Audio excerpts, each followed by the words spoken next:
La eficiencia de un Estado se mide por su intervención oportuna en los diferentes espacios de mayor vulnerabilidad. Es el caso actualmente de la prestación de los servicios educativos o en general de la educación.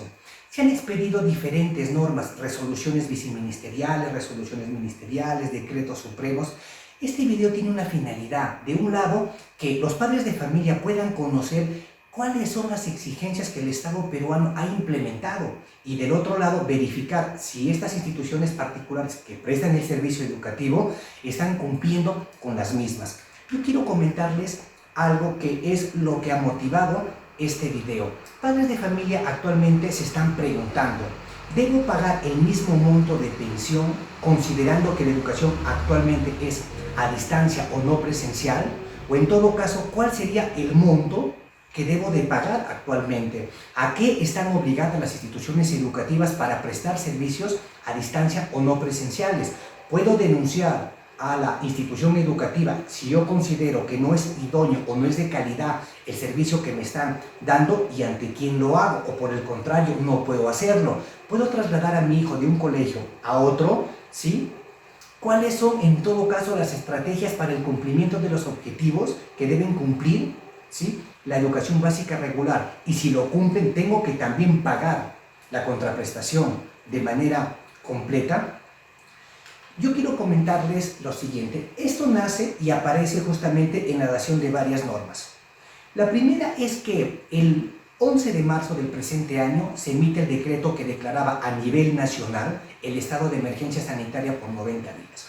En esta norma, y van a ir anotando, sí, cuando les comente para que ustedes puedan después verificarlo o consultarlo con algún abogado, y si también lo pueden hacer con mi persona, porque vamos a dejar donde puedan hacerlo, se indica que es el Ministerio de Educación, en su calidad de ente rector, quien irá emitiendo las correspondientes medidas. Bien, el 11. El 12 de marzo, o sea, un día después, en efecto, el Ministerio de Educación emite la resolución 079-2020, ¿sí?, que es una resolución viceministerial, en donde se actualiza una norma técnica que ya había sido dada. ¿Cuál es esta norma técnica? Orientaciones para el desarrollo, ¿sí?, del año escolar 2020. Entonces se actualiza. Esta norma es muy importante, lo vamos a analizar más adelante, en donde vamos a ver cuáles son exactamente las especificaciones que se indican. El 31 de marzo, o sea, en el mismo mes, se emite una muy importante norma, que es la resolución ministerial ahora 160-2020, que era la norma que regula la implementación de la estrategia El Aprende en Casa. Hace algunos días, esto es el 25 de abril del presente año, se aprueba otro instrumento, orientaciones pedagógicas para el servicio educativo en el año escolar 2020. Acá quiero detenerme algunos segundos. El 12 de marzo se emite la actualización de una norma que ya había sido dada, orientaciones para el desarrollo escolar 2020. Y el 25 de abril, o sea, en otro mes y en otra fecha, mediante la resolución ministerial, ¿sí?, orientaciones pedagógicas para el desarrollo. Estas dos normas las vamos a analizar porque parecerían hasta contradictorias. Cuando hablamos del proceso educativo, se genera una relación de consumo. Una relación de consumo tiene, gracias a Dios, hoy una regulación muy específica. Cuando hay una relación de consumo tenemos proveedores, que son las empresas de los servicios educativos particulares, y tenemos los consumidores o usuarios, que son los padres de familia de manera indirecta y los alumnos de manera directa. En esta línea, la prestación de consumo o la relación de consumo se da por el servicio educativo. La pregunta es, si la relación de consumo que me genera, y considerando que el 12 de marzo del presente año se emiten normas suspendiendo y reprogramando actividades, debo de pagar yo, suponiendo que se iniciaron ya las clases la primera y la segunda semana de 4 semanas, ¿cuánto es lo que debo de pagar para procurar responder ya alguna de las preguntas que nos habíamos formulado? Anoten, el Código de Protección y Defensa del Consumidor en el artículo 74.1, literal B, indica que el consumidor tiene derecho. Consumidor es el alumno, hemos dicho de manera directa, el padre de familias. ¿A qué tienen derecho? A que la contraprestación económica corresponda a la prestación de un servicio efectivamente prestado. En otras palabras, que la pensión o el monto de pensión es equivalente al servicio efectivamente prestado.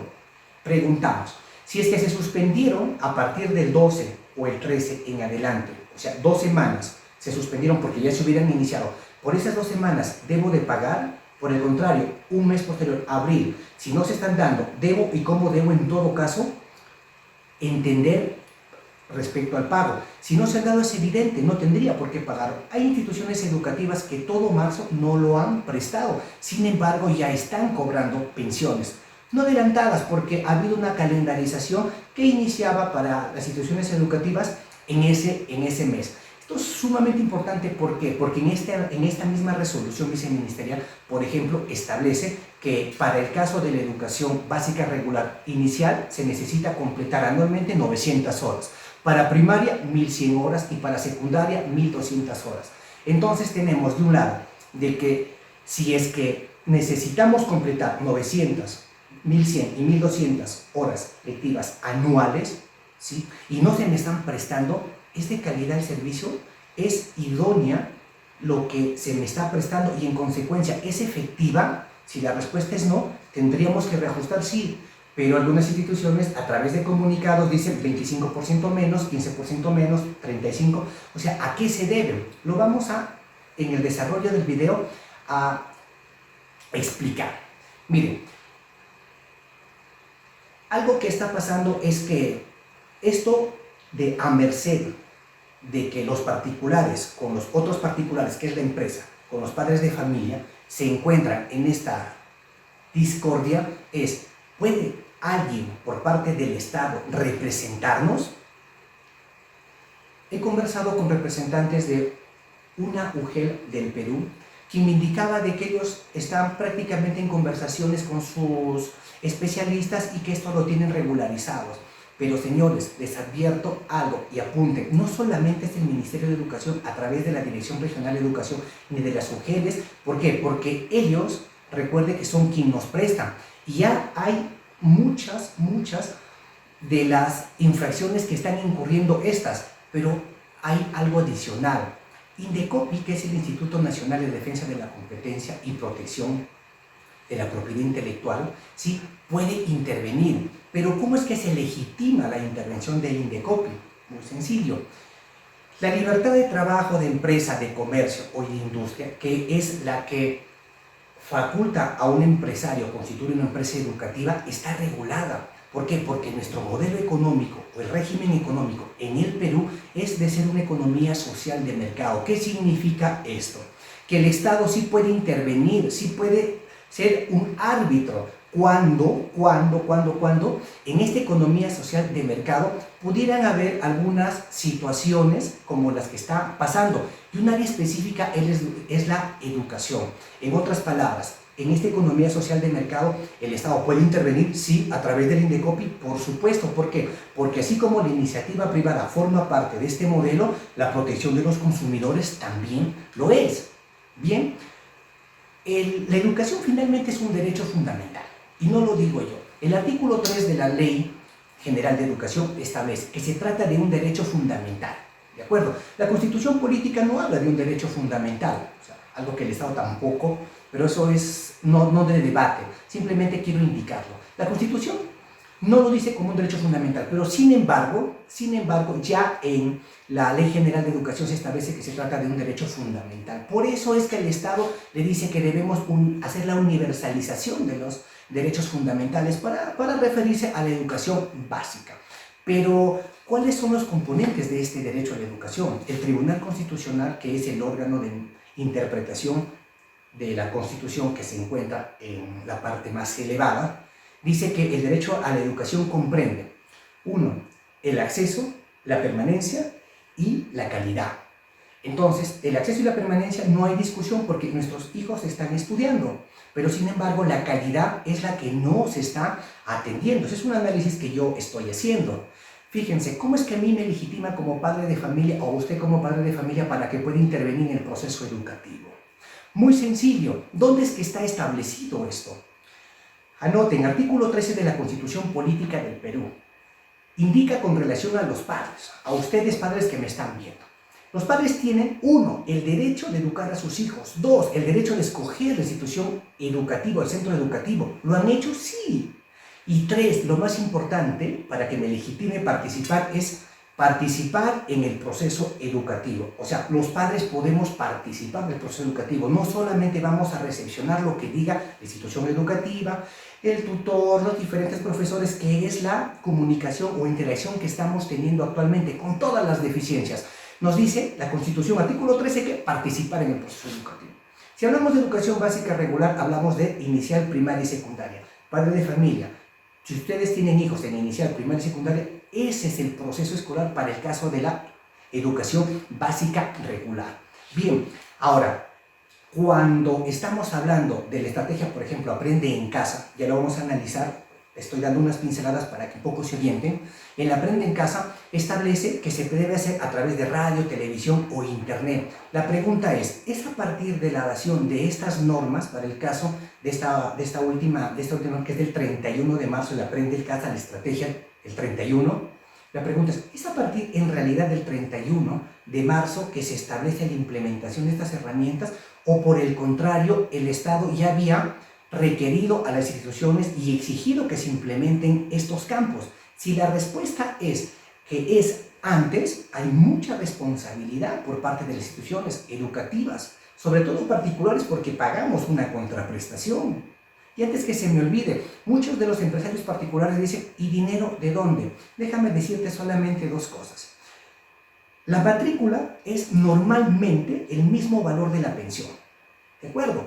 Vamos a poner un ejemplo, 300 soles, ¿sí? Tenemos 300 soles de inicial que no corresponden al proceso educativo, y nosotros los padres de familia pagamos la pensión de julio y la pensión de diciembre completa. Sin embargo, en julio vacaciones y las clases normalmente terminan la quincena. De ahí son evaluaciones, ya no es una prestación efectiva. Pues estamos hablando de dos pensiones. A 300 soles, ¿sí? A 300 soles por 500 alumnos son, a ver, multipliquemos, 150,000, ¿sí? Y si hablamos de la otra pensión, ¿no son 300,000? O sea, un colegio que tenga una población estudiantil de 500 alumnos, con la matrícula y con las dos mitad de pensiones que no se prestan de manera efectiva, ¿no tenemos 300,000? No tendríamos que haber implementado, pero acá va, ¿dónde está la exigencia de implementar? Apunte, Ley 28044, Ley General de Educación, artículo 31. Cuando se refiere a los objetivos de la educación básica, inicial, primaria y secundaria, indica en el numeral C que se debe garantizar, ¿sí?, el desarrollo de los diferentes campos, entre otros, las nuevas tecnologías. Nuevas tecnologías, o sea, solamente comprende a radio, a televisión, al internet.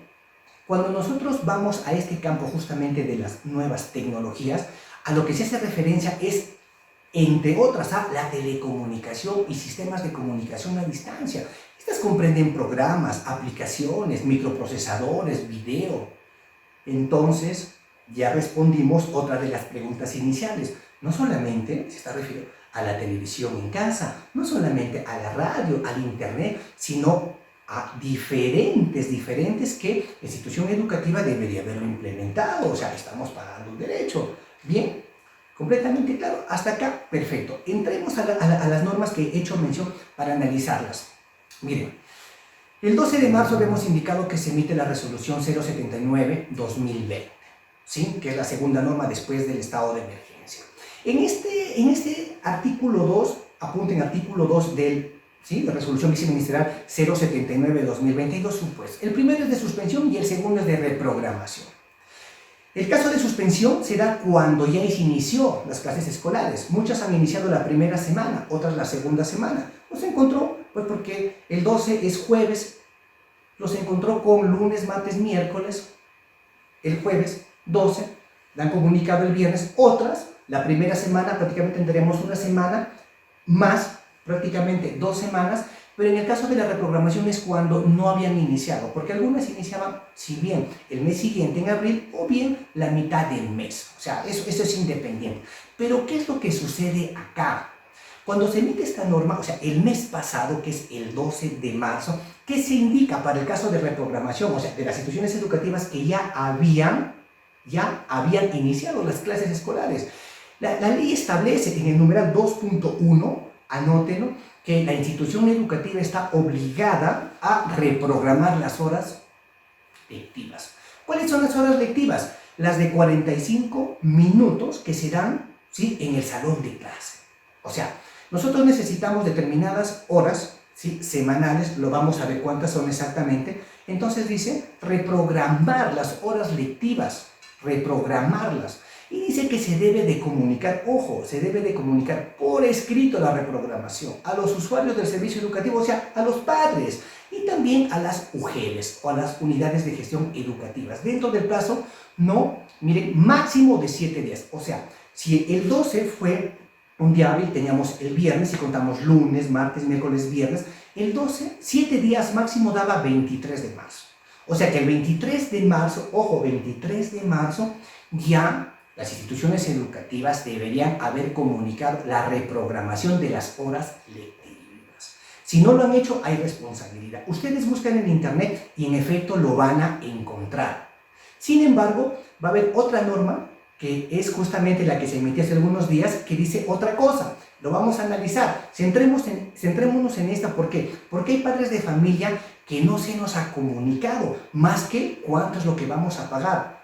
¿Sí? Hay una nueva recalendarización, nos han dicho, cuál es la metodología, qué herramientas. En muchos de los casos no. Y para eso es este video. Entonces, el 23 de marzo, ¿sí?, si padres de familia no se les han informado, ojo, la reprogramación de las horas lectivas, ya tenemos un punto no a favor, porque no es jugar el tema de la educación con temas económicos, sino decirle, institución educativa, ¿qué es lo que has hecho con esa exigencia normativa? O sea, ¿qué es lo que ha pasado?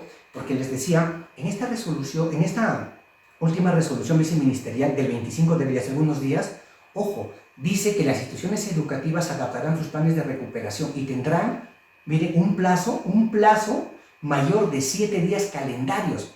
Entonces, esos 7 días desde el 25 estarían dentro del plazo, o sea, los planes de recuperación. Entonces, ¿a cuál norma le hago caso? Ojo que acá habla de plan de recuperación, que puede comprender las horas lectivas. Algunas instituciones dirían, bueno, sí, estoy dentro del plazo, pero ojo, recuerden que la 079-2020 indica reprogramar las horas lectivas de manera específica, no dice plan de reprogramación, y tenían hasta el 23. Perfecto. Ahora, cuando se da esto, es porque hay una calendarización para la enseñanza educativa. ¿Y calendarización qué significa? Es un compromiso que las instituciones educativas deben adoptar para garantizar las condiciones operativas del servicio. Entonces, si son esos compromisos que se asumen, no con nosotros, o sea, es el compromiso de la institución educativa con el Estado, con el Ministerio de Educación, porque eso se le exige. Finalmente, el padre de familia no sabe si se le da, o sea, todo lo que dice en la ley, porque nosotros finalmente somos unos receptores. Por último, nosotros nos comportamos como consumidores indirectos. Miren, hay un cuadro de horas pedagógicas mínimas anuales en esta misma resolución. Es la tabla número 1 y lo pueden anotar. En educación básica regular, inicial necesita de 900 horas lectivas anuales, o sea, 900 horas de 45 minutos. Si ustedes se dan cuenta, las horas si bien han disminuido, se indica que las horas lectivas anuales mínimas deben ser inicial 900, primaria 1100, miren, secundaria 1200 horas y jornada completa 1600. Estamos hablando no de las horas de que el profesor, institución educativa dice, bueno, estamos dando 4 horas, pero los trabajos forman parte de eso. No. Esas horas no se comprenden, ese es otro, o sea, son otras horas. Estamos solamente hablando de las horas anuales, ojo, de las horas efectivas. Que la institución educativa te pretenda decir, espérate, yo las horas las computo dentro de la hora y fuera de la hora, esas se llaman horas efectivas, que computarán para efecto de sus pagos, para efecto de sus actividades, de su programación, sí. La ley es clara, no les estoy diciendo algo que yo esté inventando. Dice el anexo en el cuadro 1, la tabla 1 dice, inicial 900, primaria 1100, secundaria 1200 y jornada completa secundaria 1600 horas lectivas, las de 45 minutos. No nos pueden engañar, no nos van a engañar. Es más, cuando se habla de la distribución de horas pedagógicas por semana, tenemos que para el caso de inicial, ojo, son 30, semanal, primaria 30, jornada escolar, en secundaria 35 y completa 45. Es decir, como recién estamos desarrollando el proceso escolar en el primer mes y en algunos casos en el segundo mes, nosotros podríamos fácilmente ya controlar las horas que nos están dando a nuestros hijos. Y si no cumplen con esto, inicial 30, primaria 30, jornada secundaria regular 35 y 45 completa, y sumamos, no es a lo que se refieren al trabajo que se van a hacer los padres, los profesores, fuera. Estamos hablando de los de 45, 45 y 45. Ojo, y muy importante, muy importante. En esta ley, en esta resolución ministerial 79, anote, en el numeral 6321, habla de la asistencia del personal. Miren, ¿y qué indica? Que el horario de trabajo, dice, el director, ¿sí? El director, ojo, como líder pedagógico deberá fomentar compromisos para que se vean, entre otros, el cumplimiento de las horas lectivas, de las que estamos hablando, o sea, de las de 45, calendarización del proceso educativo y jornada laboral. En otras palabras, la institución educativa, si bien es una corporación o una empresa, tiene un promotor, tiene un administrador, tiene un gerente, tiene un directivo, director, o sea, habla de directivo, o sea, quien fuese, o el promotor, persona natural, quien fuese debe controlar las horas lectivas, o sea, es su trabajo de la dirección decirle, profesor, ¿cómo tú estás enseñando? Y muéstrame o demuéstrame. Tu padre de familia podría decir a la institución, claro, que te demuestre si en efecto están cumpliendo las horas semanales o las horas anuales en total. Si no las cumple, como ya hemos visto, sencillamente, no podríamos estar hablando de una prestación de servicios de manera idónea, de manera regular. Anoten, recalendarización. Como ha pasado el tema de COVID-19, que es justamente por la que estamos haciendo el video, vemos de que debe haber una recalendarización. Y esto se da por emergencias y riesgos, o sea, cosas que no se deben pues a los colegios, sino son cosas de la naturaleza, de Dios, de lo que fuese, o sea, no depende del hombre. Bien, en ese tipo de casos se exige que la recalendarización, ojo, es cuando se inhabilita el proceso educativo. Entonces, allí los planes de recuperación, en este caso que se están haciendo, sí se establece en esta misma norma del 12, que ya deben ser, ojo, las direcciones regionales de educación y las UGELs quienes deben ser las encargadas de difundir, o sea, va a haber un trabajo conjunto, Dirección Regional de Educación, UGEL y instituciones educativas para que hagan ese plan de recuperación y no me vengan que hay otra norma que recién ha aparecido para que haga el plan de recuperación y estamos dentro, por eso es que no te he mandado nada, entonces si no te he mandado nada, no me cobres nada, ¿me entienden? O sea, lo que necesitamos es garantizar el cumplimiento de las horas mínimas establecidas en el periodo lectivo, semanal hemos visto cuántas, y anual también. O sea, esta norma es del 12 de marzo, apunten, 079-2020, muy importante porque, ¿qué están diciendo ahora? Que el plan de recuperación recién se ha dado hace unos días, entonces estamos dentro del plazo, y esta norma que derogó la otra, entonces no me has dado, entonces no te pago. O sea, tengamos bastante cuidado con esto. Espero que esa norma haya sido entendida. Entramos a la segunda norma. Es muy corto lo que queda y quiero que tomen por favor mucha atención porque es muy importante. Con esto tú puedes hacer tu reclamo. Se emite la resolución 160-2020 en enero, ¿sí? Es una resolución ministerial. O sea, el Ministerio de Educación emite esta norma. ¿Cuándo la emite? El 31 de marzo. O sea, la primera fue el 12, el 31. En ese mismo mes, ¿qué dice esta norma en el artículo 1? Porque hay 3 artículos. En el artículo 1 dice que las clases serán a distancia a partir del 6 de abril. O sea, todo marzo dicen, bueno, no hay prestación de servicios, se suspende o se reprograma. Entonces, ahí justamente acá hay una de las respuestas. O sea, si dice que la distancia comienza en realidad desde el 6 de abril y se suspende a la mitad del mes anterior de marzo, esos 15 días podrían ser renegociables en el 50% válidamente, ¿sí? Válidamente. Dice que, y miren lo que dice, que esta estrategia Aprendo en Casa será complementaria una vez iniciada la prestación presencial. O sea, que justamente porque no es presencial público-privado, vamos a ir ayudándonos con esta estrategia a partir de su plataforma.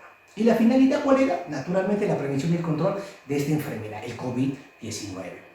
Entonces, espero que esté quedando claro. En el artículo 2, miren lo que sigue diciendo, que para el caso de las prestaciones presenciales, públicas o privadas, estas serán a partir del 4 de mayo. Como hemos visto y al parecer no se van a dar. ¿Y por qué no se van a dar? Porque en la misma norma dice que se va a dar de manera gradual. O sea, en algunas instituciones podrían darse, en otras no. Eso es lo que dice de manera gradual. Pero esa gradualidad, ¿de qué depende? Primero, de las recomendaciones de las instancias correspondientes y del avance de la emergencia sanitaria. En otras palabras, como lo ha venido explicando ya en las diferentes conferencias de prensa, el presidente con sus ministros, si el Ministerio de Salud dice que el avance de esta emergencia pues esté en un pico, que en algunos lugares estamos en la fase comunitaria, ¿sí? Y que las recomendaciones son de que no, sencillamente no se debe iniciar. Entonces, ¿qué significa que no se debe iniciar? Que se debe implementar que las estrategias, las herramientas y las metodologías para una prestación educativa no presencial o a distancia. Eso es lo que nos quiere decir. Correcto. Y en el artículo 3 de esta misma norma, del 31, ¿qué nos indica? Que, miren, el 4 de mayo inicia y se retoma de manera gradual. Siempre y cuando las instituciones educativas, siempre y cuando, o sea, siempre y cuando significa que dispongas de una metodología, ¿sí?, completa y dispongas de las herramientas. O sea, la prestación del servicio educativo no significa, pues, mandar una tarea por cualquier medio utilizando el internet como WhatsApp, por ejemplo, por correo. O sea, no, o sea, estamos hablando de plataformas y de herramientas que tengan que ver con las nuevas tecnologías, porque para eso, pues, pagamos una educación no regular, en donde prácticamente se utilizan esas formas y no tendría por qué pagarle el costo que le estoy pagando, porque, ojo, en el artículo 3 de esta norma indica que la educación a distancia se da a partir del 4 de mayo, o sea, siempre y cuando se disponga de las metodologías y de las herramientas. Pero ¿qué está pasando en este abril? Se están prestando de esta forma. ¿Por qué? Porque algunas sí tienen las plataformas, las que corresponden, las que garanticen una prestación no solamente efectiva, sino idónea, de calidad, óptima, sino que las otras la están haciendo en vez de suspender hasta que tengan estas herramientas y estas metodologías para que cobren una pensión. O sea, es realmente bárbaro. Bien, o sea, termina este mismo artículo 3 de esta resolución 160, indicando que se deben definir las estrategias para el cumplimiento de los objetivos del currículum nacional. O sea, que las instituciones educativas deben reformular todo, sus estrategias. ¿Cuáles son esas estrategias? Y comunícame cuáles son las estrategias, para que digas, yo voy a cumplir, porque si no cumplo, ya no es de calidad. Y adaptar el plan de recuperación aprobado en la resolución 79 de la que habíamos hablado. O sea que, nuevamente, indica que el plan de recuperación tendría que haberse sido comunicado, ¿no? ¿Y cuándo fue la fecha máxima que decía el artículo 2.1? ¿Cuándo fue? El 23.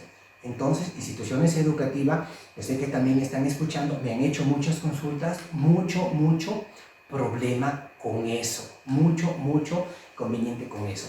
Esta norma termina indicando que corresponde a la institución educativa, primero, diseñar, evaluar, aprobar y monitorear a las instituciones, ¿sí?, a las instituciones educativas. O sea, cada institución educativa debe diseñar, evaluar, aprobar y monitorear el cumplimiento. ¿Y a quién tiene que hacer el seguimiento? A sus docentes, al personal administrativo, al personal logístico, si ellos son los encargados, porque ellos son los que van a garantizar el cumplimiento de esta prestación que se está ofertando. O sea, Quiero terminar esto indicándoles de que, si bien no es un tema de los docentes y a veces vamos contra los docentes, o sea, no es una guerra esto.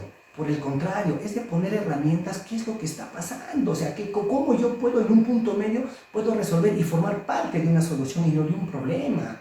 Salió una resolución que es la 088-2020, que es del 7 de abril de este mes. En esta resolución viceministerial habla del trabajo remoto.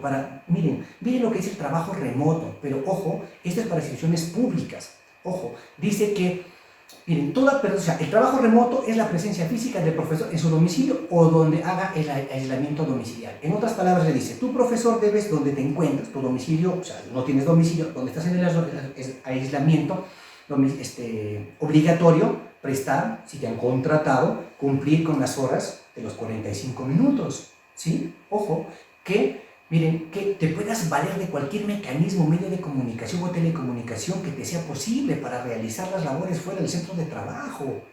O sea, y si no te habilita la dirección, el colegio, pues ¿cómo? Miren, si bien está esto para el colegio particular, si bien está para el colegio particular, ¿por qué no implementarlo en instituciones privadas?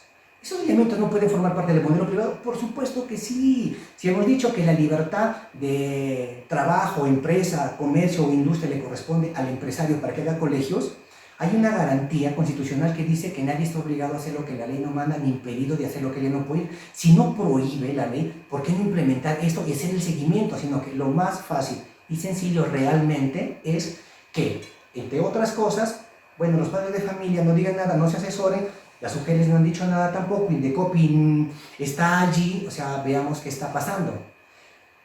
Muchas respuestas he pretendido que se resuelva, otra sería muy grande el video que permita. Lo que sí te pido, tú que estás viendo este video y tú que me lo has pedido, es que donde encuentres el video, ¿sí?, que van a ser normalmente las plataformas de Facebook, puedas dejarme tu consulta para poder absolverte. Todo lo que yo te he dicho lo tengo recopilado en información. Yo soy Juan Carlos Vázquez, soy abogado de profesión y me interesa que esto, en lo más pronto posible, el Estado formule y reformule las medidas, sean interviniendo o no interviniendo. Más allá dice que no se puede intervenir porque el contrato de la institución educativa y del particular, que es el padre de familia, es ley entre las partes y la Constitución dice que tiene fuerza vinculante, artículo 66, pero de otro lado yo estoy planteando que Indecopi sería la forma más inmediata y siguiendo siempre los consejos y las recomendaciones de los profesionales que estos vienen avanzando. Nuevamente, muchísimas gracias por ver el video.